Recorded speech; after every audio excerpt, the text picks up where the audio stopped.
સુરતના ભેસ્તાન પોલીસ મથકમાં નોંધાયેલી અંદાજે 6 લાખ રૂપિયાની ઘરફોડ ચોરીના ગુનામાં સુરત ક્રાઇમ બ્રાન્ચે મહત્વની કાર્યવાહી કરી એક આરોપીની ધરપકડ કરી છે। મળતી માહિતી મુજબ બાંધકામ સાઇટ પરથી કન્સ્ટ્રક્શન સામાનની ચોરી કરવામાં આવી હતી। આરોપીઓ ઊન વિસ્તાર ખાતેથી ટ્રેક્ટરમાં સામાન ભરી ફરાર થઈ ગયા હતા। એટલું જ નહીં, બિલ્ડરનું ટ્રેક્ટર પર સામાન સાથે ચોરી કરી લઈ ગયા હતા। આ મામલે બિલ્ડર લક્ષ્મણ મિયાની દ્વારા ભેસ્તાન પોલીસ મથકે ફરિયાદ નોંધાવવામાં આવી હતી।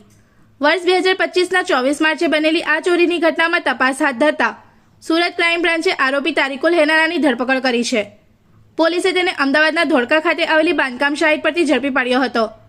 તપાસ દરમિયાન સામે આવ્યું છે કે આરોપીએ પોતાના પિતરાઈભાઈ અનિકુલ રેહાન સાથે મળી ચોરીને અંજામ આપ્યો હતો।